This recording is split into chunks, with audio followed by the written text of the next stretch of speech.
Habib. Oke. Assalamualaikum warahmatullahi wabarakatuh. Untuk pelajaran kami hari ini, marilah Bapak Ibu guru dan saya pun kita memulainya dengan doa. Karena dalam hati dimulai.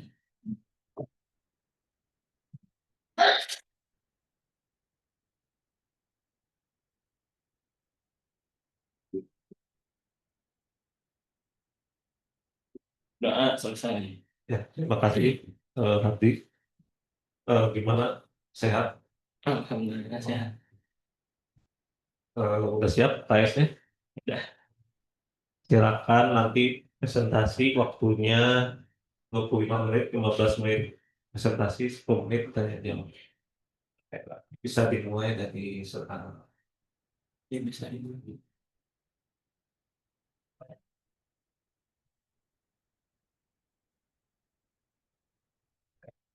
Assalamualaikum warahmatullahi wabarakatuh. Boleh. Perkenalkan, nama saya Muhammad Hardi Wibawa Mukti dari kelas 7. Nah, pada kesempatan kali ini saya akan membahas tentang kesenjangan sosial yang merupakan topik dari konferensi akademik siswa saya di semester 2 ini. Lalu, nah, di sini topik yang akan dibahas ada 6. Itu pertama adalah latar belakang, kedua ada definisi dari kesenjangan sosial, ketiga ada contohnya, keempat ada faktor penyebab, dan kelima ada dampak, lalu terakhir ada refleksi. Latar belakang. Alasan saya ingin memilih topik kesenjangan sosial itu karena ya saya memang pada dasarnya suka keliling-keliling gitu ya, kota Bandung, mau di malam, siang, bahkan saya sering jogging keluar komplek untuk mengeksplor lah kota Bandung gitu. Nah, di setiap kegiatan saya itu saya seringnya tuh datang ke permukiman atau tempat-tempat yang bisa dibilang cukup mewah. Nah, namun dari kemewahan tempat tersebut itu sering sekali atau memang banyak ya di kota Bandung ini yang masih ada tembok yang dimana di balik tembok besar itu tuh ada daerah atau kawasan yang kumuh gitu. Jadi dari situ saya selalu berpikir kenapa itu bisa terjadi padahal ini kan di pusat perkotaan. Kenapa masih ada daerah yang kumuh gitu. Jadi seperti itu. Lanjut, Pak. Lalu lanjut, apa itu kesenjangan sosial? Kesenjangan sosial adalah ketidaksetaraan atau perbedaan yang mencolok dalam akses terhadap sumber daya, kesempatan, dan hak-hak dasar dalam masyarakat. Ini bisa terjadi antara individu, kelompok, atau wilayah, dan dapat terlihat dalam berbagai aspek, seperti ekonomi, pendidikan, kesehatan, dan politik. Nah, itu adalah setidaknya itu adalah definisi kesenjangan sosial dari perspektif saya yang saya ambil dari berbagai sumber. Nah, tapi kesenjangan sosial ini artinya akan berbeda-beda tergantung perspektif orang tersebut gitu. Nah, pengertian kesenjangan sosial menurut para ahli adalah sebagai berikut. Satu, ada dari Robert Chambers. Chambers mengungkapkan bahwa kesenjangan sosial merupakan semua gejala yang terjadi di seluruh lapisan masyarakat. Gejala ini muncul karena adanya perbedaan keuangan atau ekonomi antara masyarakat yang berada di wilayah tertentu. Dua, menurut KBBI. Jika menilik dari KBBI atau Kamus Besar Bahasa Indonesia, maka arti dari kesenjangan sosial adalah ketidakseimbangan, perbedaan, dan juga jurang pemisah yang hadir di dalam tatanan masyarakat. Lalu ketiga, ada dari Wikipedia. Wikipedia mengatakan apa kesenjangan sosial merupakan semua hal yang berkaitan dengan ketimpangan dalam segi kekayaan, pendapatan, dan juga ekonomi. Hal tersebut nantinya akan menghadirkan jurang pemisah antara orang kaya dan orang miskin, di mana hal itu mengacu pada persebaran ukuran kekayaan atau ekonomi yang ada di dalam kelompok masyarakat. Selanjutnya ada contoh-contoh kesenjangan sosial. Di sini saya mengambil satu contoh yaitu kesenjangan antara perkotaan dan pedesaan. Kesenjangan sosial antara desa dan kota disebabkan oleh kombinasi faktor geografis. minimnya diversifikasi mata pencaharian di desa, dan prioritas pembangunan yang lebih condong ke sektor industri di perkotaan.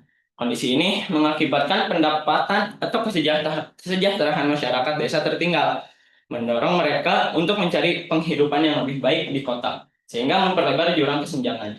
Jadi maksudnya masyarakat pedesaan atau masyarakat di wilayah yang keterbelakangan gitu merasa bahwa hidup mereka itu kurang layak.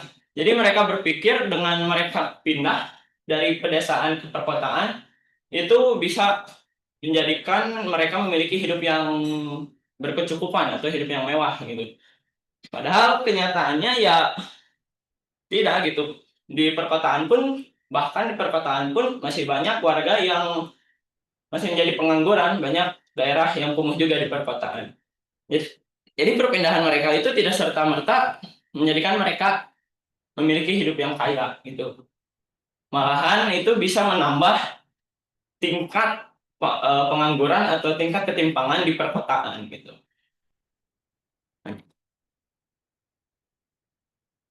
Faktor satu, ada perbedaan letak dan kondisi geografis. Kondisi ini umumnya akan mempengaruhi proses pembangunan di daerah tersebut.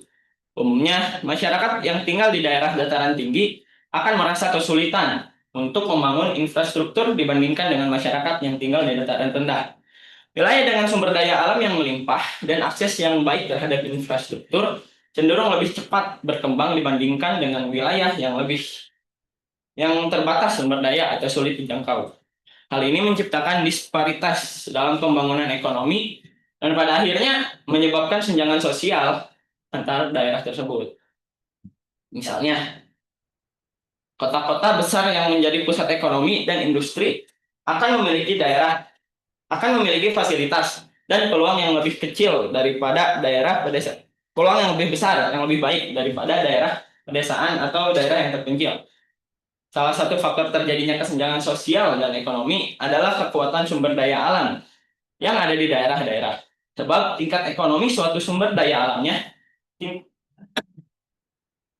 tingkat ekonomi suatu masyarakat, maaf, bisa meningkatkan apabila sumber daya alamnya dikelola dengan cara yang tepat. Nah, tetapi di Indonesia ini masih banyak daerah yang sebenarnya memiliki sumber daya alam yang sangat melimpah, tetapi daerah tersebut malah tidak bisa menikmati hasil dari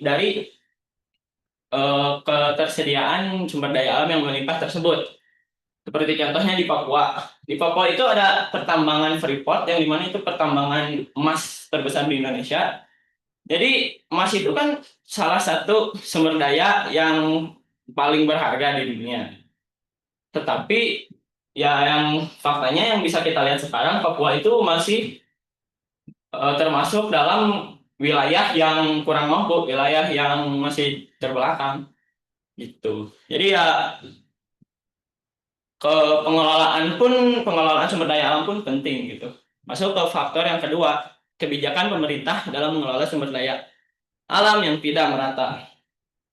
Kebijakan pemerintah yang tidak adil atau tidak merata menjadi sumber utama kesenjangan sosial.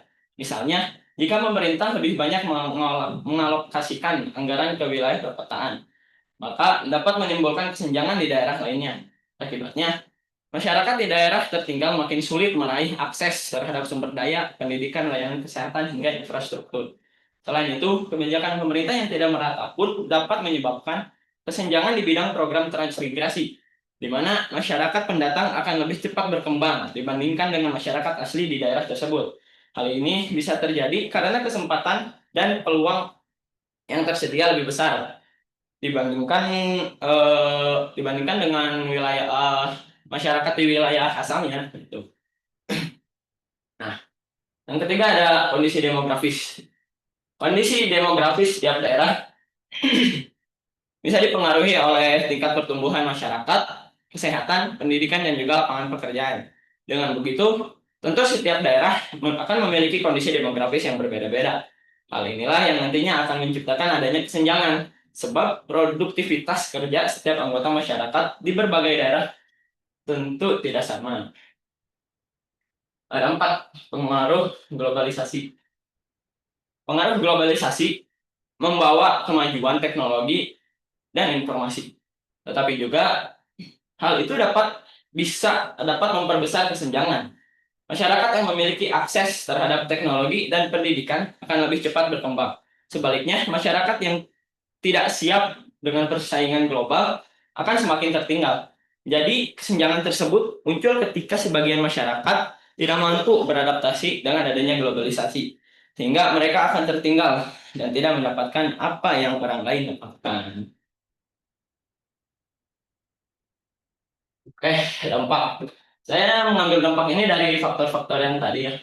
Jadi faktor yang pertama tadi itu perbedaan letak dan kondisi geografis dapat mengaruhi akses terhadap pembangunan infrastruktur dan sumber daya, menciptakan perbedaan dalam tingkat kemajuan ekonomi dan sosial di berbagai wilayah.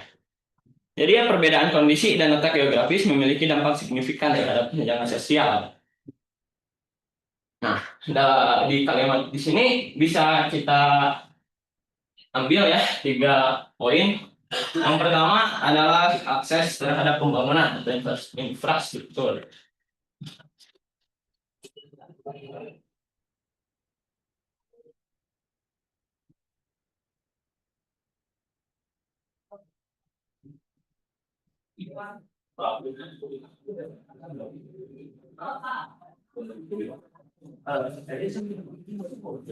Dengan atau infrastruktur.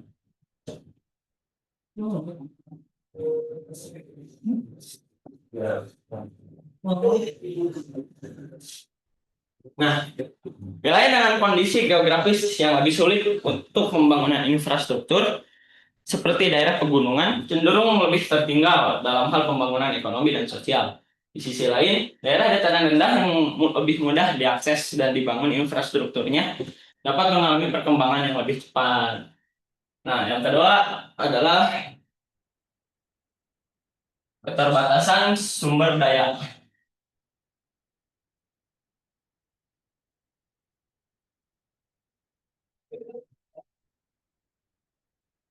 Sumber daya alam.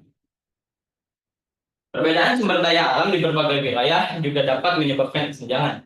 Wilayah dengan sumber daya alam yang lebih melimpah dapat mengalami pertumbuhan ekonomi yang lebih pesat. Sementara wilayah dengan sumber daya alam yang terbatas mungkin mengalami kesulitan dalam pembangunan ekonomi.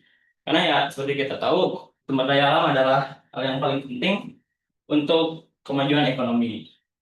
Nah, yang ketiga, yang terakhir, ada dalam akses layanan publik.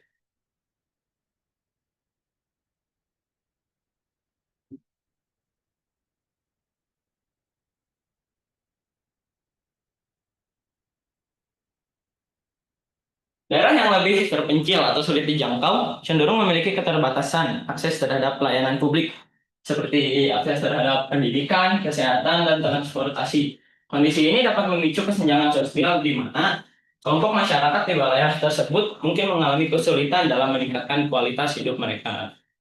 Jadi ya, masyarakat dengan kurangnya akses layanan publik ini ya akan tertinggal gitu beberapa seperti informasi-informasi pendidikan, pengetahuan, dan kesehatannya pun pasti akan tertinggal daripada wilayah perkotaan. Lalu kedua, dari faktor kebijakan pemerintah dalam mengelola sumber daya alam yang tidak merata adalah ketidakadilan sosial. Kebijakan pemerintah dalam pengelolaan sumber daya alam yang tidak merata dapat menimbulkan berbagai dampak negatif yang signifikan, baik dari segi lingkungan, sosial, maupun ekonomi. Di sini saya akan fokus membahas dampak negatif mengenai sosial, yaitu antara lain adalah satu,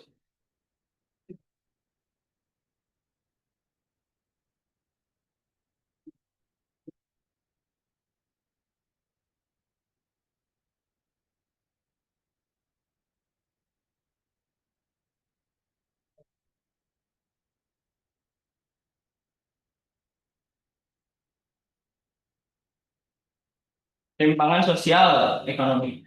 Masyarakat yang tinggal di daerah kaya sumber daya alam seringkali tidak merasakan manfaat penuh dari sumber daya tersebut. Yang seperti tadi saya bilang ya di Papua.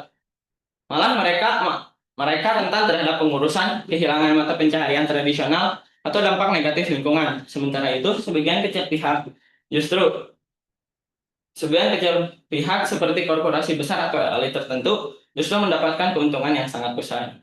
Nah, berita terbarunya sekarang pun kan hal ini tuh sedang terjadi di daerah Raja Ampat gitu, di mana sumber daya di Raja Ampat itu dieksploitasi untuk pembangunan atau apa gitu. Nah, yang kedua ada konflik sosial.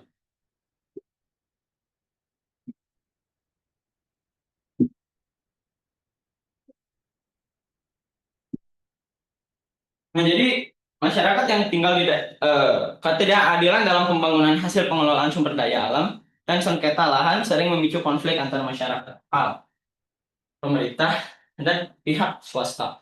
Masyarakat merasa tidak memiliki akses dan kontrol yang adil terhadap sumber daya di wilayah mereka. Jadi masyarakat ini tuh seperti melakukan demo yang konflik terhadap pemerintah, protes gitu, sering terjadi seperti itu. Dan yang ketiga ada kemiskinan dan ketergantungan.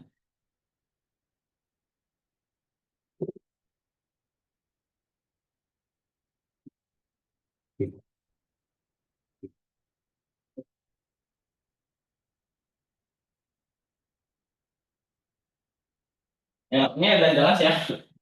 Meskipun berada di wilayah yang kaya sumber daya alam, masyarakat sekitar bisa tetap hidup dalam kemiskinan karena manfaat ekonomi tidak didistribusikan secara adil. Mereka juga bisa menjadi sangat bergantung pada suatu jenis komoditas alam yang harganya fluktuatif di pasar internasional, memperburuk ketidakstabilan ekonomi. Selanjutnya, Pak.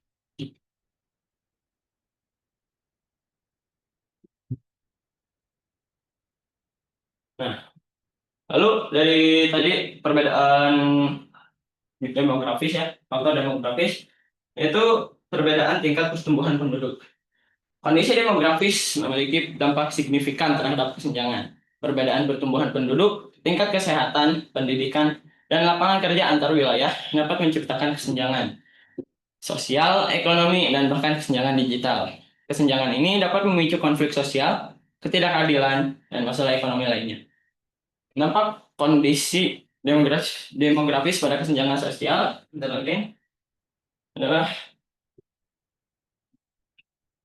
satu perbedaan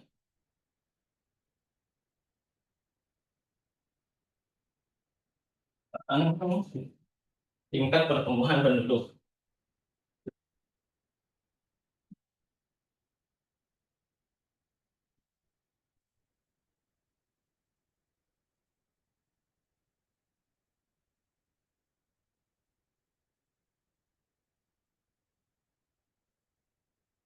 Selain dengan pertumbuhan penduduk tinggi, cenderung memiliki sumber daya terbatas seperti pendidikan dan pekerjaan yang dapat menyebabkan ketimpangan sosial.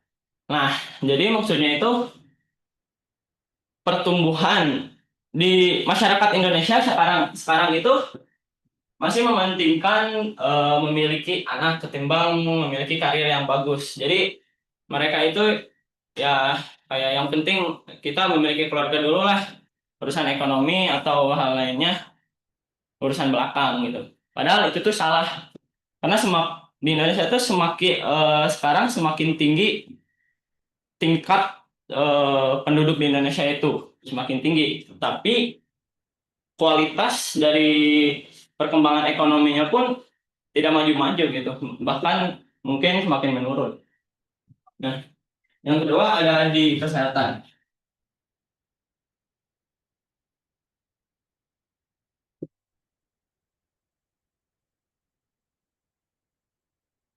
Kesenjangan dalam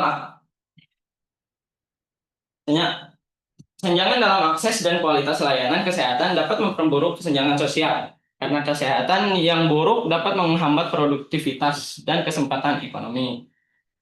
Jadi, ya seperti itu. Saya di sini karena waktu yang terbatas, saya akan membahas singkat saja. Yang ketiga ada pendidikan.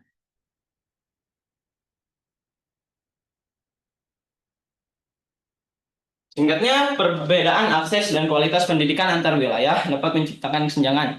Karena pendidikan yang lebih baik dapat meningkatkan peluang kerja dan pendapatan.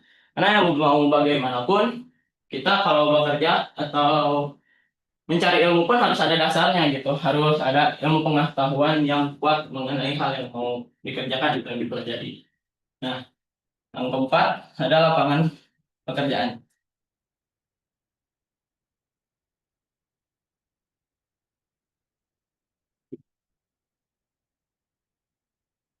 Terbatasan lapangan kerja di suatu wilayah dapat menyebabkan pengangguran dan kemiskinan yang pada gilirnya memperburuk kesenjangan sosial. Ya. Jadi keterbatasan lapangan pekerjaan tuh kayak sekarang banyak warga yang eh gimana ya, tidak memiliki syarat untuk memasuki suatu perusahaan gitu. Jadi banyak yang menganggur.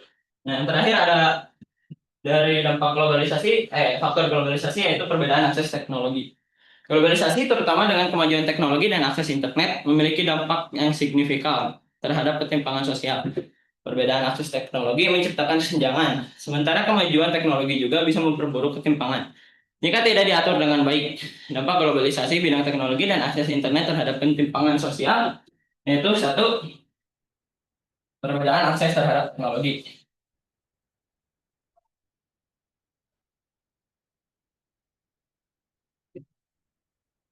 Terhadap teknologi.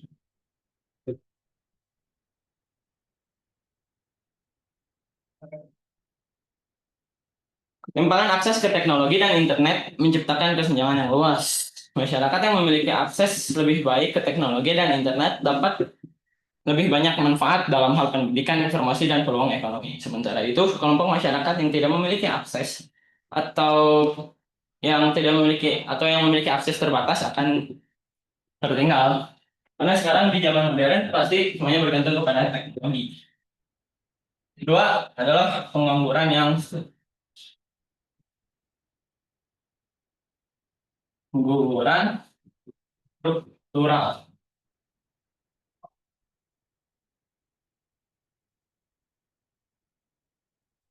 Kemajuan teknologi dapat menyebabkan pengangguran struktural, terutama di sektor industri yang rentan terhadap otomatisasi atau ya dengan AI gitu. Hal ini dapat memperburuk ketimpangan jika tidak ada pelatihan atau pendidikan yang memadai untuk mempersiapkan tenaga kerja menghadapi perubahan tersebut. Nah, faktor terakhir yang ketiga adalah penyalahgunaan teknologi.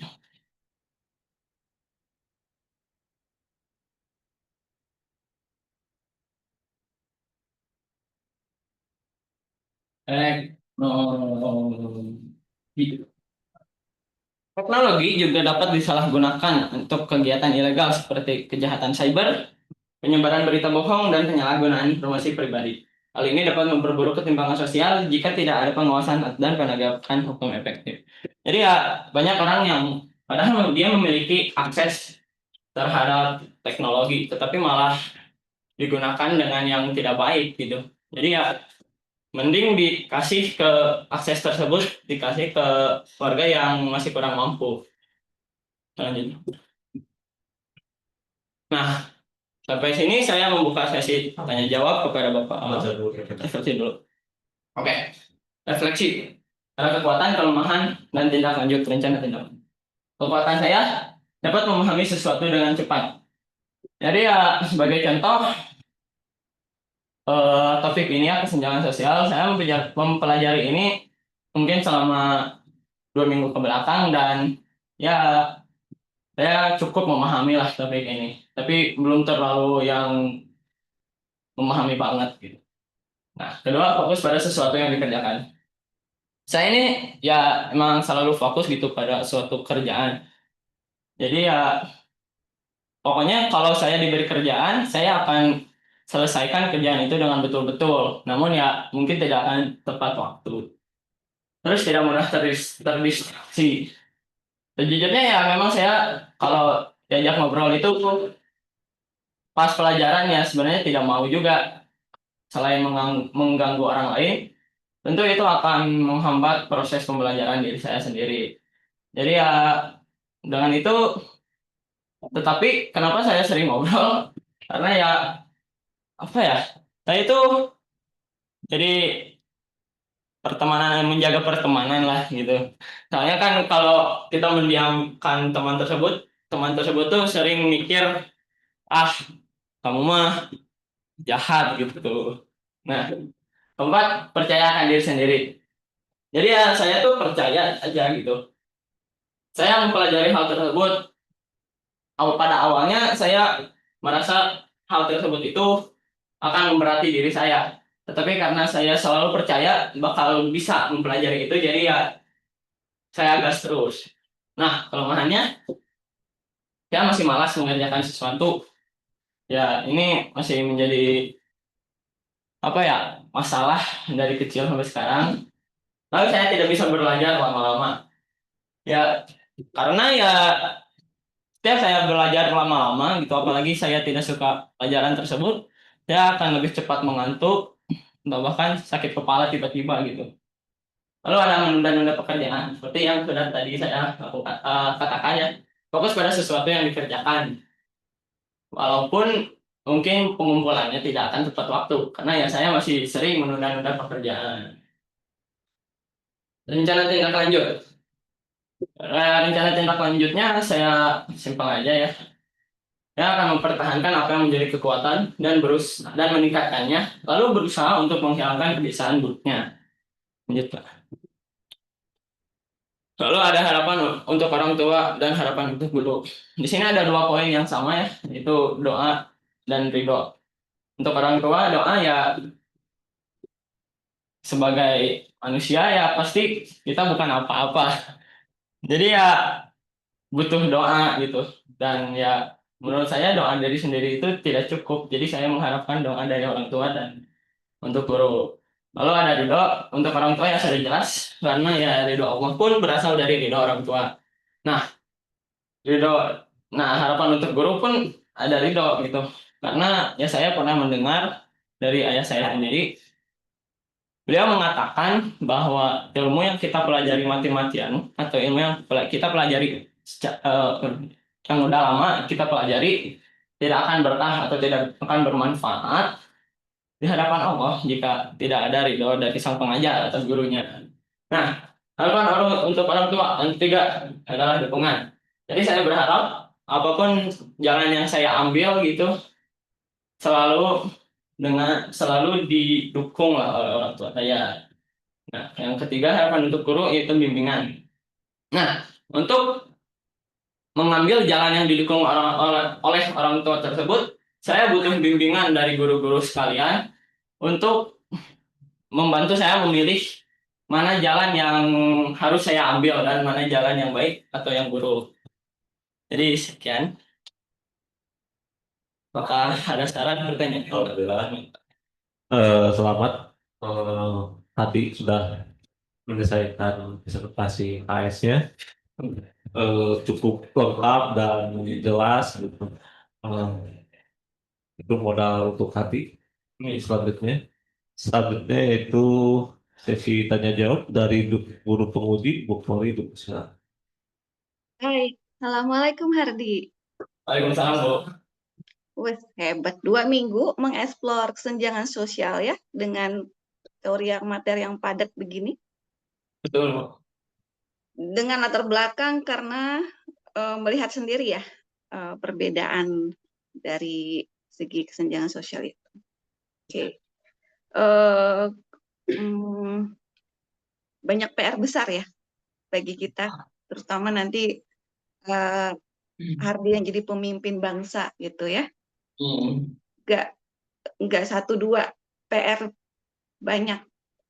Itu kira-kira faktor dasarnya itu apa ya, Hardi ya? Faktor dasar dari kesenjangan sosial ya yang seperti udah aku ulang-ulangi kan, Bu, bahwa kebijakan pemerintah di sini tuh sangat pengaruh gitu. Kinerja dari pemerintah untuk meratakan sumber daya alam, karena sumber daya alam itu kita kan sumber daya alam memiliki sumber daya alam yang melimpah di Indonesia. Nah, jika dikelola dengan baik, saya yakin itu bisa mengatasi semua masalah yang ada di Indonesia gitu. Dan yang kedua, pasti semua itu bisa terjadi gimana ya? Faktor yang menyebabkannya itu ada di diri kita sendiri gitu. Apakah kita menyadari hal tersebut atau tidak. Jadi kalau kita menyadari, kita akan lebih gimana ya? Lebih apa sih namanya? Lebih rentan, lebih fokus gitu, lebih ya ya lebih fokus gitu terhadap permasalahan-permasalahan lingkungan gitu. Jadi ya Ya, kesadaran kita sendiri juga itu penting gitu. iya. Intinya adalah orang yang di sana itu tidak sesuai dengan perannya, ya. Ya. Makanya makanya mi- logo visi dari Al-Kausar itu pendidikan eh, apa? Pendidikan Jadi eh, jiwa itu kan. Eh, pendidikan apa Pak Risman? pendidikan Al-Kausar hidup juga. penghidup jiwa, ya pendidikan penghidup jiwa. Sehingga kelak anak-anak Al-Kausar ini tumbuh berperan sesuai dengan fitrah dirinya seperti itu. Nah, itu banyak proses PR kita ke depan untuk agar dapat sejahtera ya, mensejahterakan eh, negeri ini.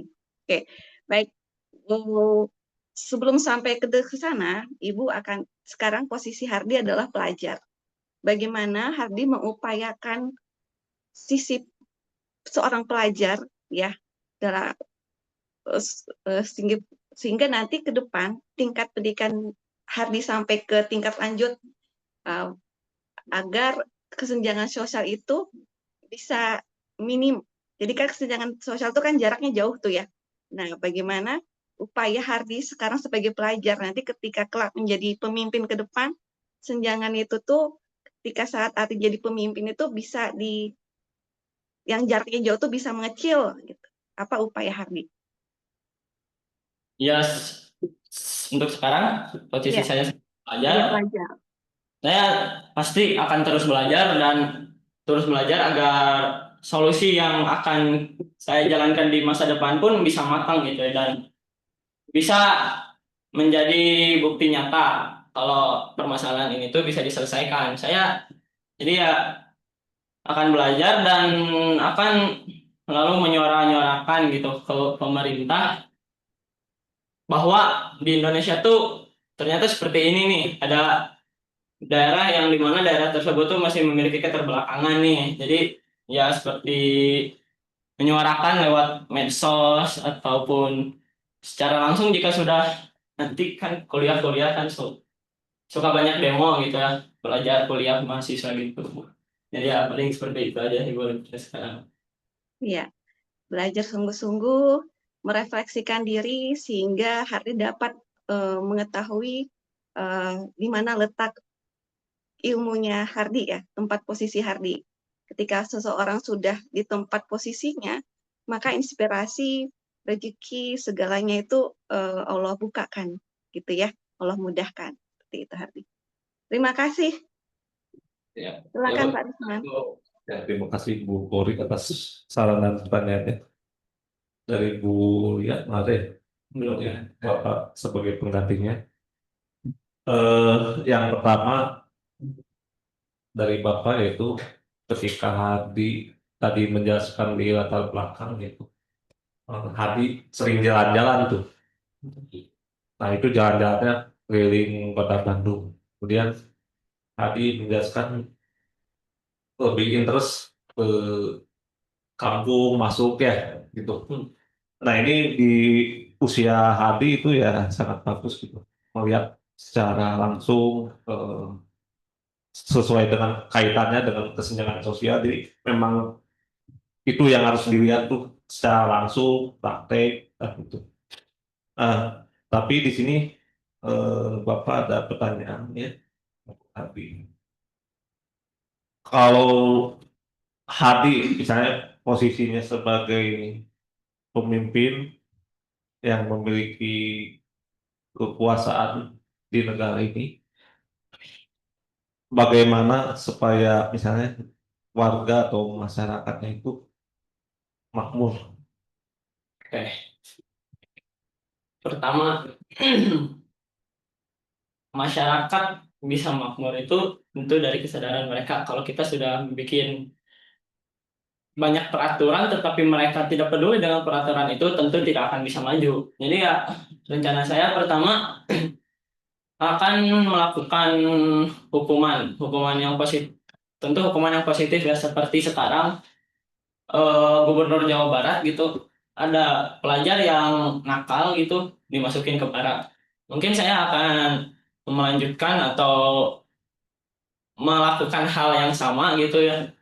Ada, tapi ya ini lebih luas gitu. Seluruh warga yang nakal atau ya yang nakal gitu akan dimasukkan ke dalam hukuman yang bertujuan agar diri mereka itu lebih baik gitu. Nah, yang kedua, saya akan lebih bijak dalam mengelola sumber dayanya. Karena Indonesia ini memiliki sumber daya alam yang begitu melimpah, tetapi ya karena banyak pemerintah yang apalah ya, korupsi segala macam gitu. Jadi semua kebutuhan tuh tidak tercukupi untuk warganya gitu. Jadi mungkin saya akan membenarkan, bukan membenarkan ya, membetulkan lah sistem pemerintah yang saat ini tuh masih banyak yang menyimpang dari kebenarannya gitu. Mungkin seperti itu aja. Berarti yang pertama yaitu mengenai hukum yang harus diperbaiki, Meningkatkan kualitas SDM-nya juga, sumber daya. kedua ekonomi. Oke. Kemudian ini ada saran dari Bapak tadi di slide yang refleksi ya. Itu kan tadi Hadi menyebutkan tidak enak bersama temannya. Kalau menurut Bapak kan Adi sudah menjelaskan kekuatannya itu fokus. Nah, mungkin Hadi bisa fokus aja, tidak, jadi bisa memfilter tuh mana yang apa ya, yang kurang baik dan yang benar. Bahkan poin yang tadi ngajak tiba-tiba ngajak ngobrol, berarti kan kurang baik gitu dan aja eh, fokus, kita tidak mendengarkan dan kalau mau ngobrol di luar kelas aja itu lebih lebih posisi hati lebih enak kepada teman-teman yang lain gitu. Kemudian yang terakhir karena tadi Bu Kori menjelaskan visi juga, karena visi di Alka itu yaitu terwujudnya peserta didik yang mampu berbakti kepada Ibu Pertiwi melalui karya nyata yang berdasarkan kepada kita diri. Jadi mudah-mudahan kedepannya Hadi menemukan apa ya, minatnya gitu, yang nanti bisa memberikan kepada negeri ini gitu. Demikian harus diperbaiki. Itu aja, semangat buat Hadi. Ya Pak, Terima kasih. terima kasih Pak. Selanjutnya dari saran dan pertanyaan dari Bu Ucu, silakan. Bismillahirrahmanirrahim. Assalamualaikum warahmatullahi wabarakatuh. Wah, Terima kasih Pak Risman atas waktu dan kesempatannya. Alhamdulillah, saya ucapkan terima kasih pada hari ini ya. Akhirnya beres juga gitu ya. Menyiapkan KAS-nya dengan begitu padat ya, jelas gitu alhamdulillah. Tapi mungkin ini baru ini ya. Kalau dari SD kan memang hari itu kekuatannya itu di IPA ya. Sekarang mungkin mencoba untuk ke jalur yang lain ya, mengeksplor tentang pelajaran IPS ya. Ya, mudah-mudahan ya kan masih dalam rangka pencarian ya. Mudah-mudahan ke depannya bisa lebih fokus dalam mengasah bakat dan minatnya deh, dan kemampuan pelajarannya yang ke depan gitu. Jadi apa gitu sebetulnya yang lebih kuat di diri Hardi gitu ininya pelajarannya gitu. Dan itu mungkin kalau untuk dukungan insya Allah selalu mendoakan Hardi mudah-mudahan mudah-mudahan kelancaran dan yang terbaik lah buat Hardi ya ke depannya gitu. Paling utama mungkin mudah-mudahan eh, dimudahkan dalam pencarian itunya apa pencarian bakat minatnya gitu yang sesuai dengan passion Hardi ya itu mungkin. Eh, itu ya untuk Hardim, untuk Bapak Ibu guru saya ucapkan juga terima kasih atas segala kebaikan, bimbingan, saran gitu untuk Hardi. Mudah menjadi amal soleh kita semua. Hatur nuhun Pak Risman. Cukup sekian. Assalamualaikum warahmatullahi wabarakatuh. Ya, terima kasih Bu Cu. Sekali lagi selamat buat Hardi untuk saran dan perbaikannya, nanti semoga disimpan dengan baik dan bisa diperbaiki. Silakan untuk tutup presentasi. Oke, sekian dari saya. Mohon maaf jika ada salah tutur kata, penyebutan atau materi yang kurang jelas dan lengkap. Saya ucapkan terima kasih kepada Bapak Ibu guru yang pembimbing dan penguji dan juga moderator. Sekali lagi terima kasih. Wassalamualaikum warahmatullahi wabarakatuh. Waalaikumsalam. Terima kasih, Pak. Selamat Hardi, mantap. Satu, dua, normal aja, mukanya normal. Senyum. 1, 2, 3. Selamat ya. Kan lagi kerennya. Amin. Langsung Pak. Langsung aja. Ya silakan. Seharusnya ada di di atas di nah itu tadi yang nah itu Rafif. Silakan. Assalamualaikum warahmatullahi wabarakatuh. Waalaikumsalam warahmatullahi wabarakatuh. Sebelum memulai KS-nya, tapi silakan untuk pimpin doanya.